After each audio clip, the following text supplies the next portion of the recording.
What is going on, you guys? Welcome back to my channel. Today I'm going to be talking about the next Fast and Furious film. I'm sorry if this video is a little bit delayed.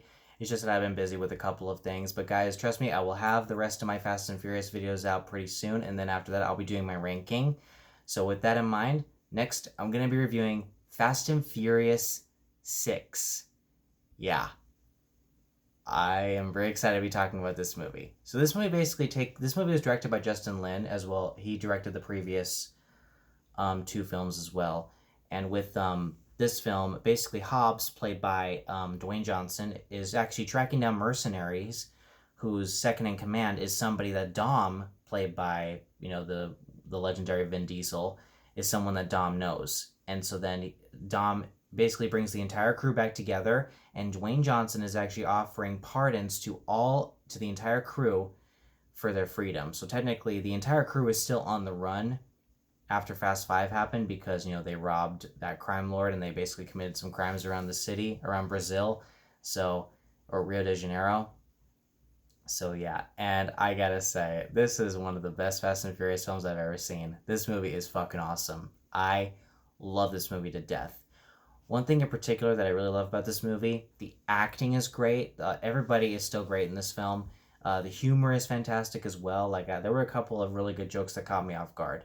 And I will say, the car chases in this film as well, because really that's really the main thing that I can talk about is the car chases, because everybody knows the acting and the humor are always pretty well done.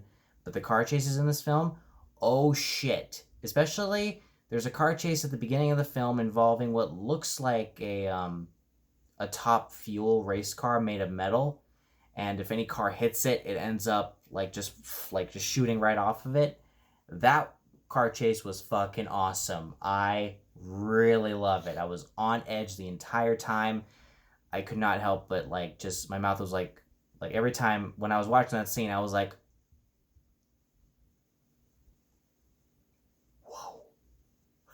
just me, guys. This movie is fucking awesome. This is definitely one of my favorite Fast and Furious films of so far, of all the Fast and Furious films that I have seen.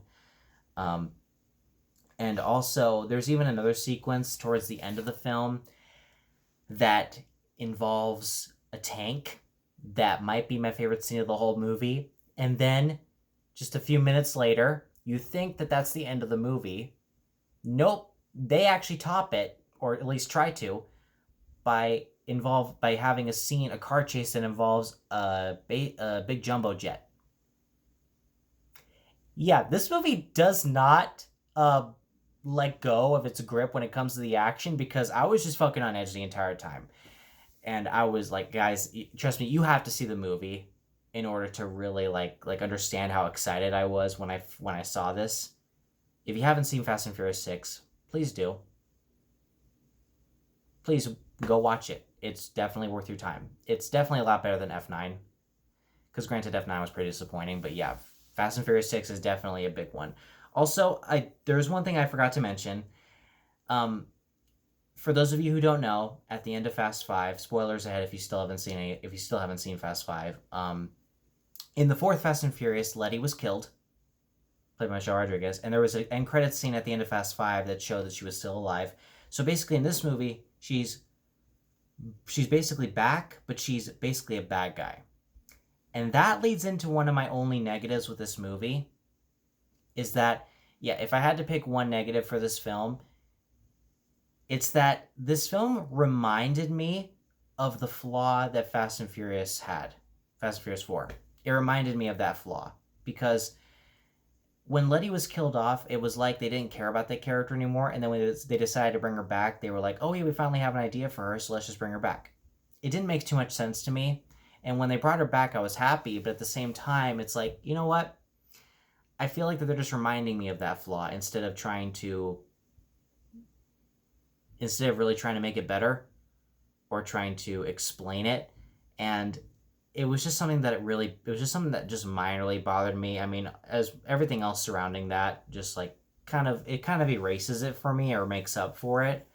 And that was something that I really enjoyed about, and that was something that I think that the movie could have tried harder at.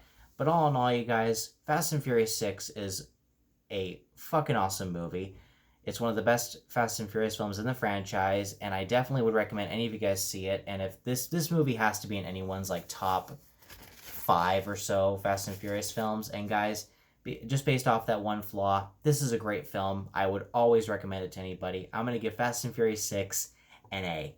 So guys, thank you very much as always for watching. Look forward to my Furious 7 review, which will come out tomorrow, which will be released on YouTube tomorrow morning. So guys, thank you so much for watching, and I will see you guys next time.